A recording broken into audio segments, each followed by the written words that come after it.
and welcome to today's webinar. I'm Nick Zulovich of Cherokee Media Group.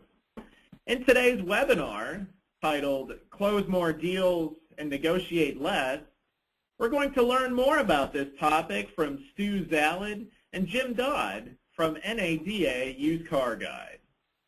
But before we get started, I want to go over a few housekeeping items for today's webinar. Please make sure you've dialed in using the phone number provided in your communication email, or you're able to listen in via your PC speakers. We are recording today's webinar, and we'll make that recording and presentation available to you in the coming days. You will be in listen-only mode for this webinar, but don't worry, we'll reserve some time after the presentation for a question and answer session. You can submit your questions at any time through the questions box on the GoToWebinar control panel. And if we aren't able to get to your question today, don't worry, because we'll forward it on to Stu and Jim and the team at NADA Used Car Guide so they can respond back to you directly. Lastly, if you have any difficulty during today's webinar, please use the hand icon on the control panel, and a member of our webinar team will respond as quickly as possible. So let me introduce today's experts who are joining us. Stu Zalad brings a dealer-focused perspective and insight to his role as the Director of Dealer Services for NADA Used Car Guide. Stu is responsible for presenting at industry events and contributing to the development of products and services to meet the changing needs of today's dealers. Zalad's previous experience includes more than 30 years as a GM dealer in Cleveland, as well as Hilton Head, South Carolina. And he's been on various NADA boards and also served as the chairperson of the Greater Cleveland and Ohio Automobile Dealers Association. And Jim Dodd, he joined NADA Used Car Guide in 2010, bringing more than 10 years of auto auction experience and a dealer-focused perspective to his role as the account executive for dealers. At Southern Auto Auction, the nation's largest independently owned auction, Jim held various positions in sales and marketing. As Southern's Director of Marketing, Jim focused on information technology to develop electronic delivery systems that communicate auction information and data to dealers in real time. So let's learn more from our two experts today on how to close more deals and negotiate less. Stu, we're going to begin today's webinar with you.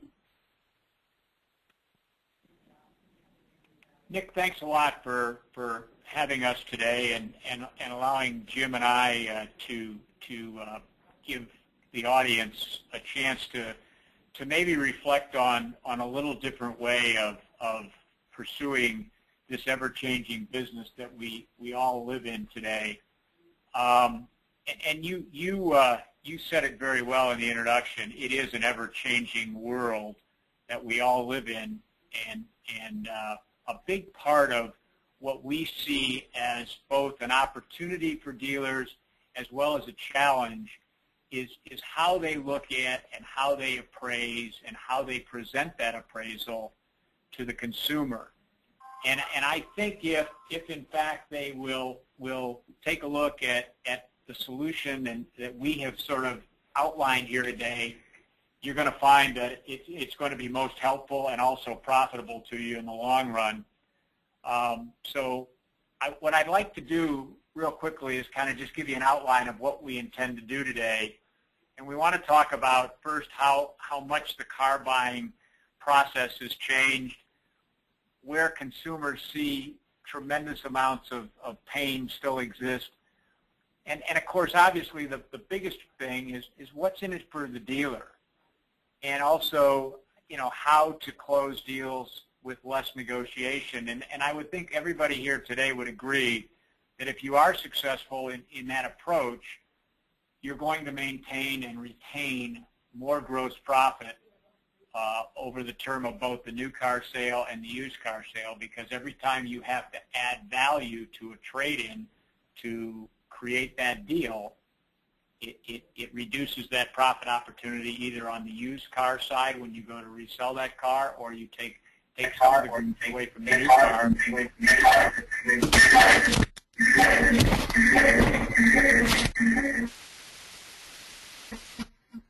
Hello? Hello? Hello? Is everybody getting feedback? I believe we've corrected that now, Stu. Sorry about that. Great. Please go ahead. Okay, thank you very much. As long as everybody can hear me, I was having a little problem with that. But here's what's really happened is you know, we as dealers, I think, have always tried to get the buyer to conform to our process. And I think those processes, although they have worked very successfully for a long period of time, we've got a really different buyer looming on the horizon and in many cases already in front of us. And those people want to do it the way they want to do it. And that creates sometimes a real pain point, both for them and for the dealership. The expectations of the buyer have really changed, and most of them today want to do it efficiently, quickly. The rise in dealership visits has really dropped again and changed dramatically from where it was even as little time ago as a year. Consumers today are looking at about 1.4 dealerships. I don't know what's going on here. Let's see. It's got that. And realistically, they're only allowing a dealer about 40 minutes to provide them and build trust with them before they become less interested and want to move on. And last but not least, about over 50% of them, 54% in the last survey that we did, would prefer to negotiate, would prefer to purchase without negotiation or with less negotiation. So if you can successfully reduce that negotiation in the trade part of it, it's going to improve the process. There's always been dissatisfaction with the appraisal process. We started surveying customers in 2009, and we did it again in 14. And surprisingly enough, the dissatisfaction level actually increased from 2009 to 14. There's less dealers in the marketplace, but that satisfaction has continued to rise. The three biggest or four biggest reasons are on the right, as you can see. How long did it take to do it? What kind of value did they get? Well, the perceived value that they got. The lack of transparency is a real problem. In other words, explaining how you arrived at whatever the value is and supporting that value. And obviously there still is a lack of trust out there amongst consumers, and I'm not sure that's ever going to totally disappear. I apologize for this. I don't know why it keeps popping up, but if you want to look at the pain points of the process, here's what we found in our last survey is if you look at how long it took to appraise a vehicle, there's a 63% either neutral or dissatisfaction in the length of time it took, meaning there's a great opportunity if you can shorten that process to increase the satisfaction. The pricing number is not surprising. 74% of the people either have a neutral feeling or a dissatisfied feeling over the price they got. And I think the solution that we're going to talk about today will drastically and dramatically reduce that dissatisfaction level. And last but not least, and this is probably the most important part of this slide, is that 77% of the public, of the consumers, are not happy with how the explanation of their appraisal is delivered from the dealer. That's a number that really, really, really needs to change. And what's at stake for you is does this yellow sticky note on the left kind of look familiar? I mean, we started at 99.05, we went to 10.4, and we ended up bumping the vehicle up to 10.750 to make that consumer happy. We turned around on some kind of a document or sheet of paper, and that's how we worked our deal. That's how it's always been done in most dealerships. But today, that's not a process that really will fly in the face of most consumers. And I would like Jim to kind of get into the nuts and bolts of this and talk to you about what we feel might be a reasonable solution and show you some dollars and cents reasons. Jim, would you be so kind as to show the audience what we're talking about? Sure. Thanks, Stu. And again, I appreciate Nick's introduction. One of the things that I do now, and from going from the auction environment to dealers, is I'm in dealerships every day. And one of the interesting things that we get to look at in my position is how the process is done. Pardon me, I'm going to skip through these, get to the screen. So one of the issues that has come up recently is the negotiations and how much dealers are having to negotiate. And nobody really calculates how much that equates to. So what we're going to do is just to give you an idea of what the average dealer that I'm in is giving up every month to negotiations and don't realize it. So in fact, this is a typical dealer I was in a couple of days ago. They do 100 appraisals a month, and out of that, they're converting 30% of that. And with that 30%, how many of the customers are accepting their first offer? And roughly, it's about 10%, 3, but let's say there are 5. And the average bump that they have to put into an appraisal or over allowance into the car is $500. So when you do the calculation, you're looking at $12,500 worth of negotiated loss because your customer was not comfortable with the value that you assessed their trade at. And essentially what it is you're not meeting their expectations for one reason or another. And we believe that we can help you meet those expectations with a different process and a different way of appraising vehicles. In fact, dealers are telling us that are using this process that they are saving about 30% of those negotiations, meaning they don't have to go through that additional $500. And that nets out to about $3,700 a month going back into the coffers. So, and this is a typical scenario. So if you take a look at how we're doing this, you've got to realize that it's not necessarily how you're used to appraising vehicles. We need to start separating the market analysis from the appraisal itself. Market analysis would include, data sources such as NADA, Kelly, Black Book, Manheim's MMR, and some of you may be using some of the more robust services like vAuto, Red Bumper, VinSolutions, and DealerTrack, and there are several others out there that help you identify how a vehicle is performing in the market. But that's not an appraisal. That's a market analysis. An appraisal is a document that helps you adjust the customer's expectations or at least determine what the appraised value of their vehicle is, much like if you were to bring a diamond ring to a jeweler and they would return a document that was a GIA certified document telling you what your diamond is, the cut, the clarity, the color, and so forth, and how much it's worth. The same thing needs to happen with vehicles. So when we look at an appraisal document, and we're going to use the NADA document, a brand that is well recognized and trusted, and it's one that the lenders use. We're certainly a source that 99% of the lenders use, and it provides that third-party validation as to the value of their vehicle as opposed to the dealership. And we've done this in the past where we've looked at guidebooks or market reports or some sort of printed guide, went through there, found a vehicle that had the value stated close to what we wanted to offer the customer so that we would have that third-party validation. Well, this is a similar process, only you're in control of the number.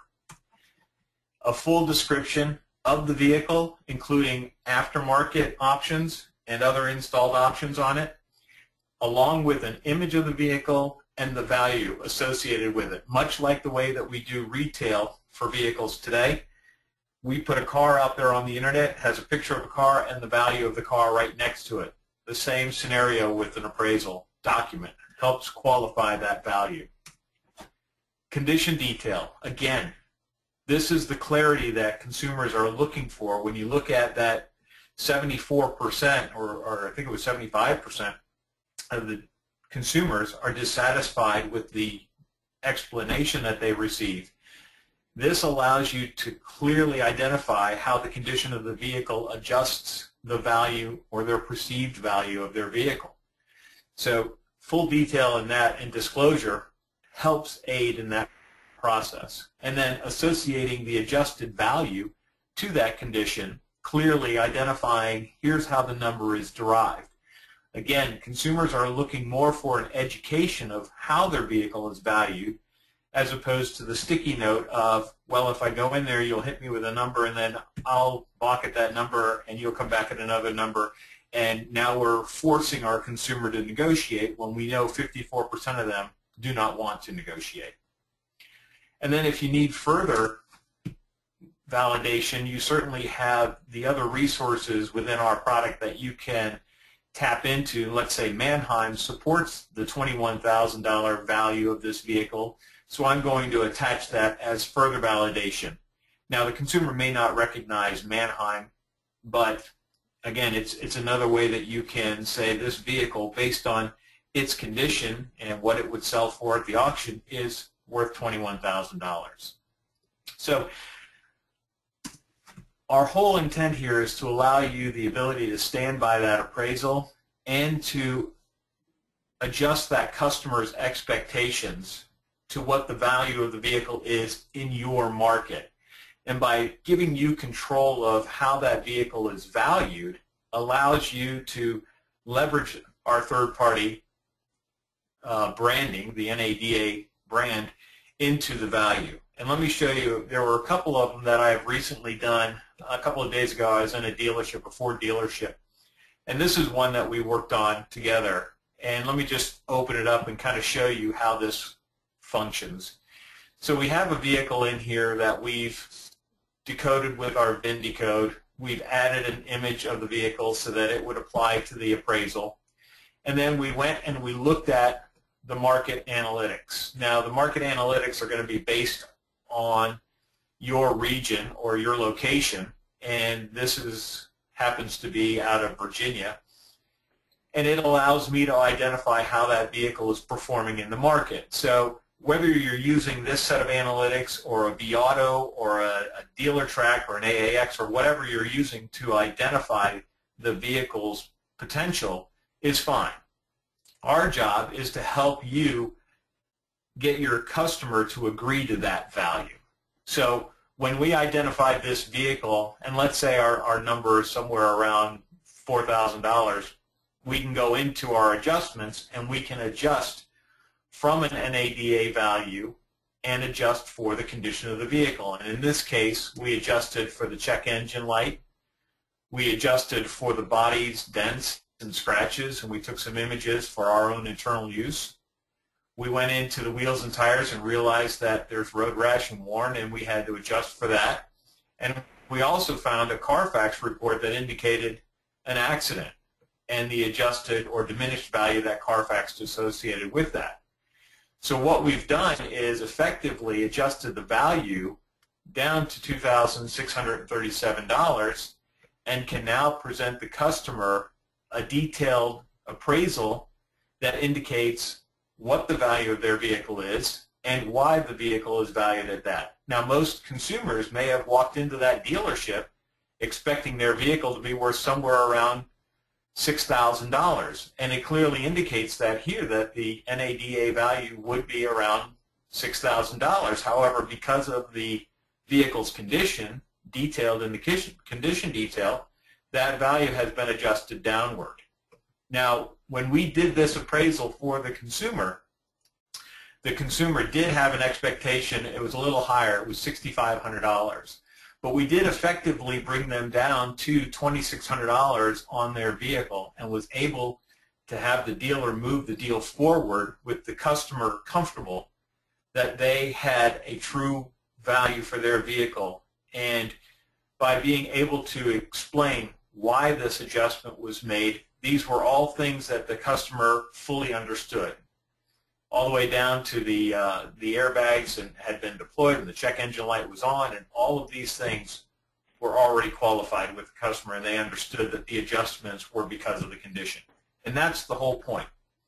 If we can use a document, an appraisal process, to adjust that customer expectation, our goal is to help bring this money back into you, because you may not think that you're giving it up because you didn't buy the car, but you are giving it up if you have to adjust that value and over-allow in order to get the deal. You're giving that money up. If you don't have to over-allow, that profit comes back to you. And that's really what we're focusing on. So again, our job here is to help you stand by your appraisal. However you arrive at that number is fine with us. We just want to make sure that your customer arrives there with you. Jim, a couple of points. Oh, go ahead. No, go ahead, Stu. Well, the one thing that I was going to just kind of bring up is everybody on this call, you know, the best of the best, and you think of the best of the best, and there's a lot of the best out there, and what we're trying to educate dealers about is think about Apple, think about somebody like Virgin Airlines, even think about, many of you probably compete against CarMax, and if you think about what CarMax and their approach to this is, and the reason they built such a successful company is they're out there sharing most of this, not all of this, but the thing that they lack in terms of transparency is how did they get to the number. But they do share it, and that's kind of where we started when we. I just wanted to interject that, Jim. I'm sorry. No, it's a very important point, and it goes back to one of your slides earlier that, you know, consumers are not going to conform to our way of selling. We have to conform to their way of buying, and CarMax has done a very good job of that, as has Apple and Virgin. Yep. You know, when you point that out, they're all about the experience that the consumer has, and the consumer is willing to pay for that experience. And you're only going to get one chance with this customer, too. The customer that's coming, the millennial that's coming very quickly and will soon be more than half the market, they're only going to give you one chance.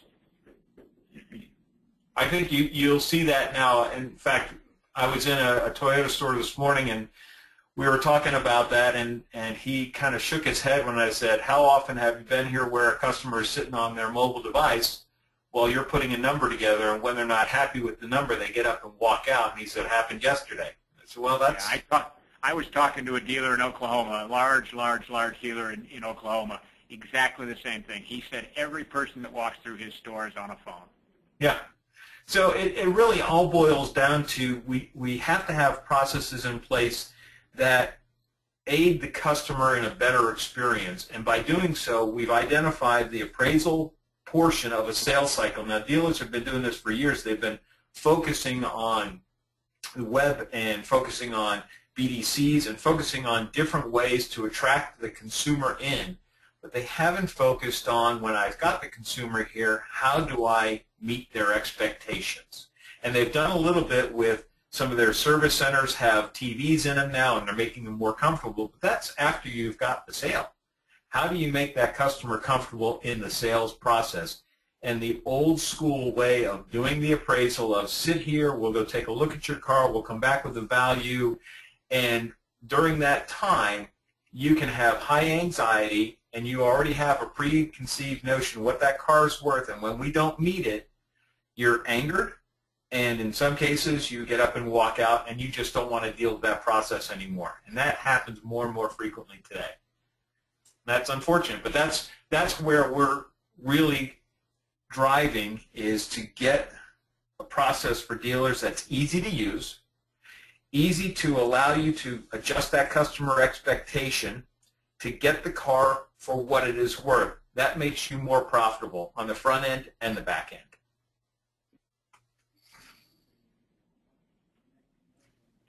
I don't know if you want me to leave this slide up, Nick, but you know, we can certainly go into questions. I don't have anything else. If anybody's got any questions. I'd like to add a couple of points, Jim. One is, as most of you know,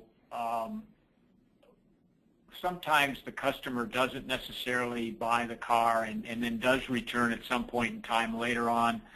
We store every appraisal, and we store it on servers here at NADA as opposed to in your dealership. But the idea is, Jim, if you go back to go back to the clipboard, you can go back into your system and sort any way you want and find that appraisal and somebody else in a dealership, because everybody is so busy today and people are out and they're not in the store all the time because you're open a lot of hours, so you have multiple shifts and those kinds of things. Anybody can go back in, resurrect the deal, see where it was left off, and determine whether that value is a value you need to start at or you need to reassess it.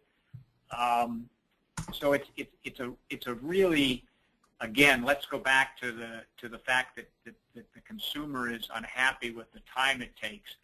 If a dealership will use a process like our solution or others and reduce that time, it'll help them dramatically. Because I actually have a dealer that uses this for prospecting. They look at vehicles that they have appraised that may not have come in, and they will actually call the customer back up and at times put two deals together with one appraisal. Yeah, it's a great way because they're all there. They're all right there, and you've got the customer information. Yeah, there's a lot of ways that dealers are using it, but the key point is if we can provide a scenario where you're able to make that customer happy, adjust that expectation to where you're getting the car right and they're walking out with a good experience, you're fitting a really good niche. And we all know that a bad experience is multiplied by social media. And a lot of these, when we go back to this, a lot of these 70 that we didn't close are actually going to become customers because we've met their expectations. So this number dramatically changes when a better process is in place. I will also say this to all the audience, that we are your trade association. We work for all of you, and because of that fact, certainly we need to make money here to support all the efforts, because every dollar that we make stays in the association to support all the other platforms in terms of advocacy and interfacing with the OEMs and all those types of issues. But we've been able to maintain a well below market cost for the users that decide that this might be a solution that helps them.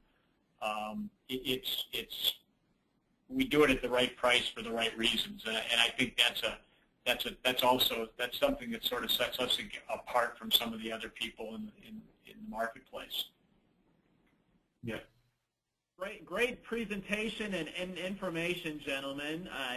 As mentioned at the top of our webinar today, please use the questions box on the control panel to ask a question now of either Stu or Jim to if there are any points that need some clarification on, and just to a couple of the questions that have already come in, gentlemen, is there's a dealer who's interested in trying out this tool, kind of like a test drive, so to speak. Is there any type of a free trial offer available? How can a dealer get his feet wet with trying to use this tool? Jim, go ahead. Well, we'd be more than happy to set them up. We feel pretty confident that when they put this into practice, they're going to see the profit results. So feel free to contact Stu or I, and we'd be happy to set you up with a trial on it and show you how to put it into play and the best practices that dealers have shown us. Very good, very good.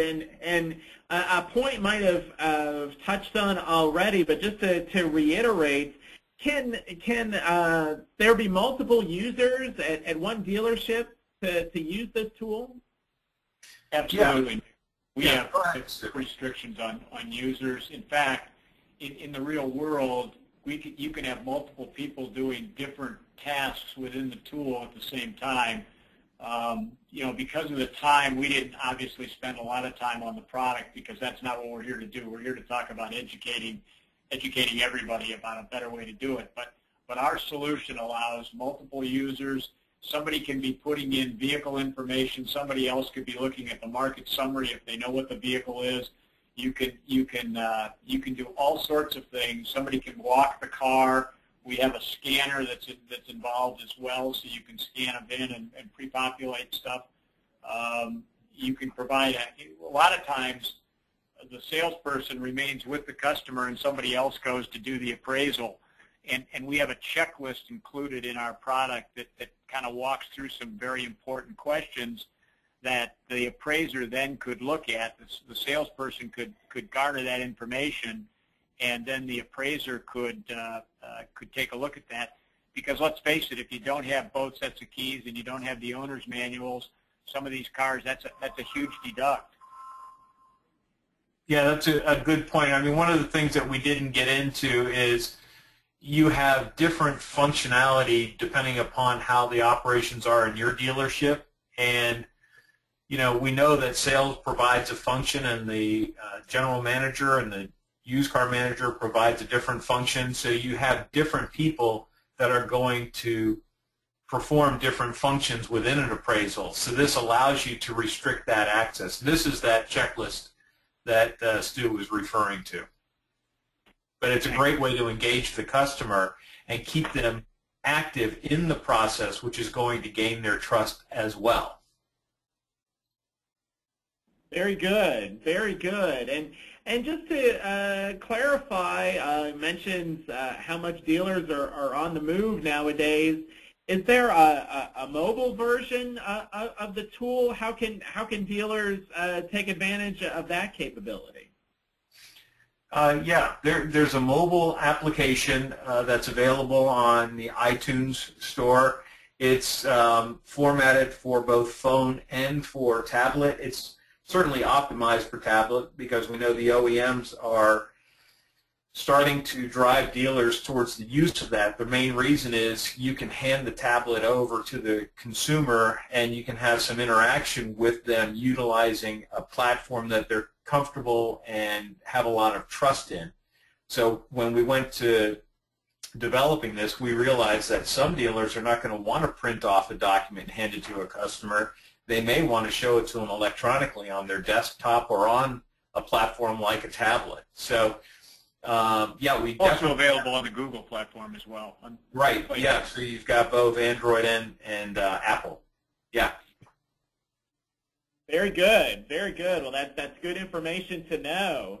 Another dealer question here, kind of cuts right to the bottom line, gentlemen. Is he already uses a similar product? So why should he make the switch? What makes this tool better than what he might already be using?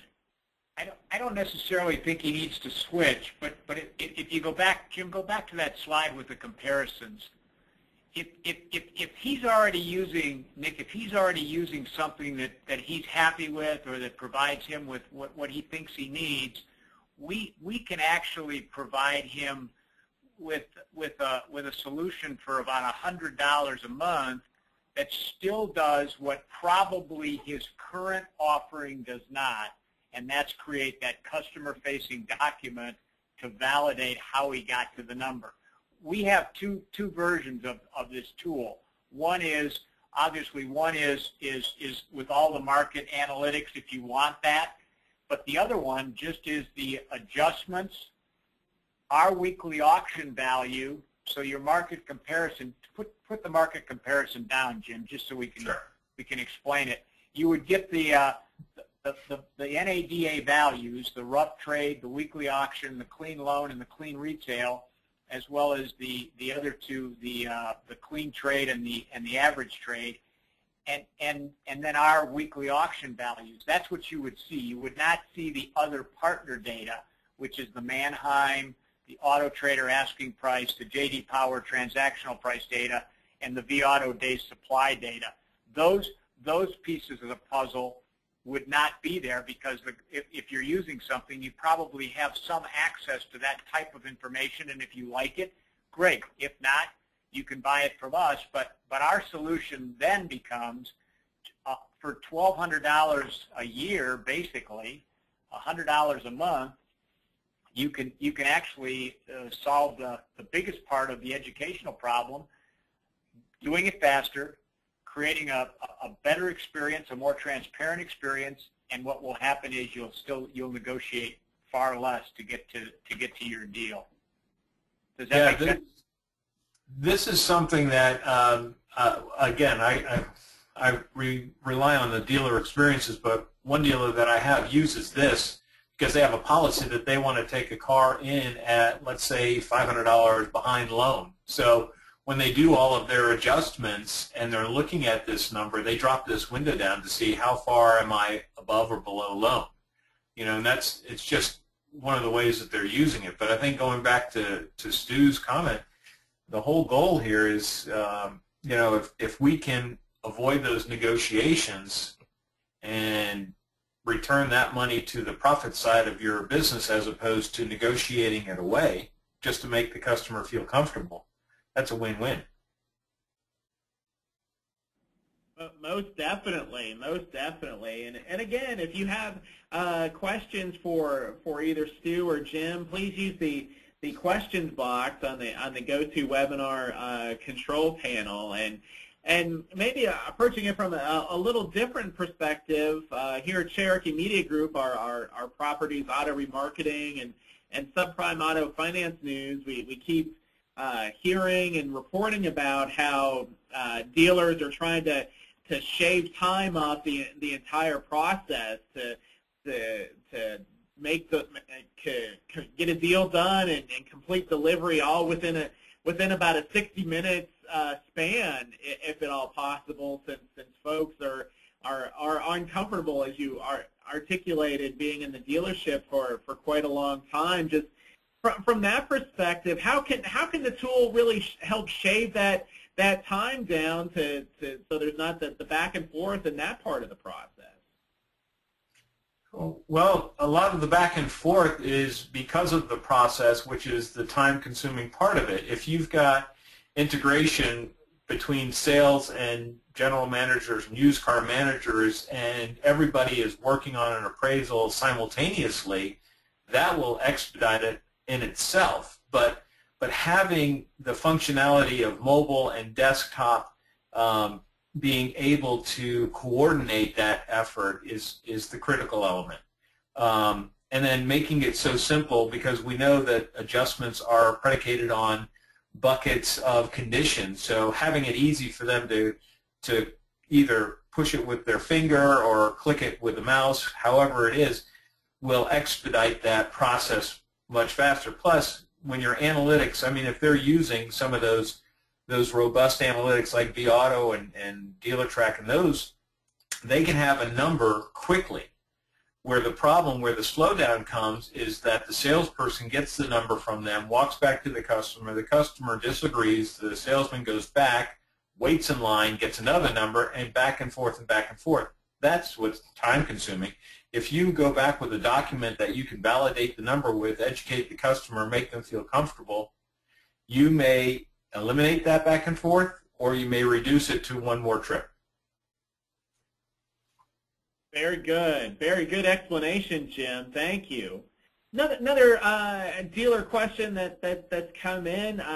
Each have mentioned the affordability of the solution and its capabilities. How can a dealer pay for the product? Well, Stu, do you want to?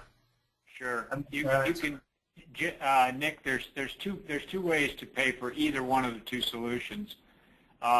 You can buy it annually and actually save some money. I believe that's the $300 a month and the $99 a month. So you take that and multiply it by 12, and you buy it annually, which can be paid for by a credit card, or we will invoice the dealership for that. Or if that's not the best way for you from a cash position or a cash management position, you can actually subscribe to it monthly.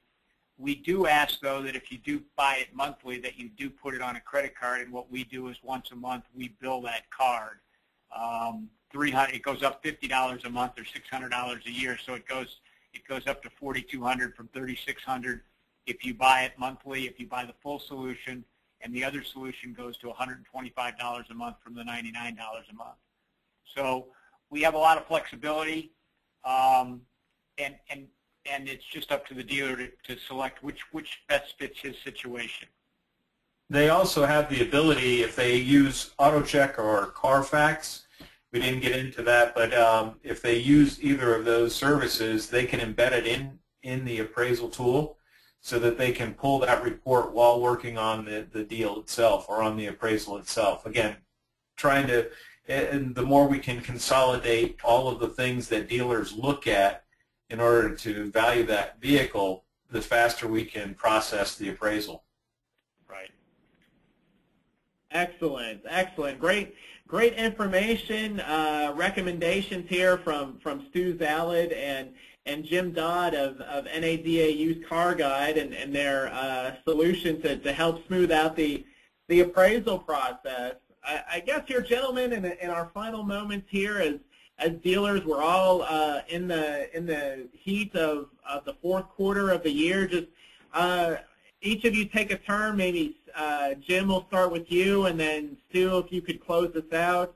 Just maybe some parting thoughts about the tool's capability, and maybe some best practice recommendations of how dealers can close out the year strong. Well, I think one of the best things to look at is to adjust your processes to meet the new consumer buying demands. And in doing so, you'll improve not only their experience, but your experience. And as we move forward and Gen Y becomes more of the buying population, you're going to find that dealers that are not adjusting to this new buying trend are going to have fewer customers to work with because they just don't want to deal with that process. So that's the big thing I can recommend, is look at your processes to adjust them to meet the new demands of the buyer, not just selling a car for a price. That's great advice, and I think what I might add to that too is looking at the real world today. There's still a lot of turnover in this industry, and I don't think that's going to change dramatically. And as people come and go, what we've tried to develop is a simple process that can be continued if there are changes that have to be made. And think about this, you've only got one salesman in your store that's number one. And if you've got 10, you've got 9 aspiring to be number one, but I suspect that the number one guy is there because he has developed his own better process to get the job done. If you have a tool like this that uniforms it for everybody, it affords that salesperson who possibly might not be quite as equipped, when he gets the guy that's ready to buy, you've got a better chance of making that deal. I mean, in my lifespan of as Nick told you, a long time, 30-some years of doing this, I know we lost business because my weakest guy got my best customer, and they just couldn't get the thing put together. And by the time management got involved, it was something you probably couldn't fix. So I think this helps that. All the data that we look at tells us unequivocally that the market is changing, the buyer is dramatically changing, and there's some very simple ways to solve this, both in terms of effectiveness and also in terms of cost. And I think that's what we've tried to do here at NADA to help all of you, because in fact, you're all our bosses. We work for all of you. And we appreciate the opportunity. We appreciate the time. We talk about this all the time, so anybody with any questions, get a hold of either Jim or myself, and we can either do our own webinar with you, or we can come to your dealership if that's affordable, depending on where you are and where we are. And we're we're obviously going to be at the convention in February and talking about this at length out there. So, Nick, thanks for having us today. We really appreciate it. Absolutely, gentlemen. Stu Zalad and Jim Dodd from NADA Used Car Guide, and just a reminder that we have recorded today's session, so keep watch of your inbox for a recorded version of this webinar that you can review some of the great material that Stu and Jim shared, as well as pass it along to any of the other folks at your store if you want to consider this appraisal tool to add to your store's arsenal. So, gentlemen, thank you so much for your time today, and look forward to when we can connect again. Great. Thank you, Nick. Thanks a lot.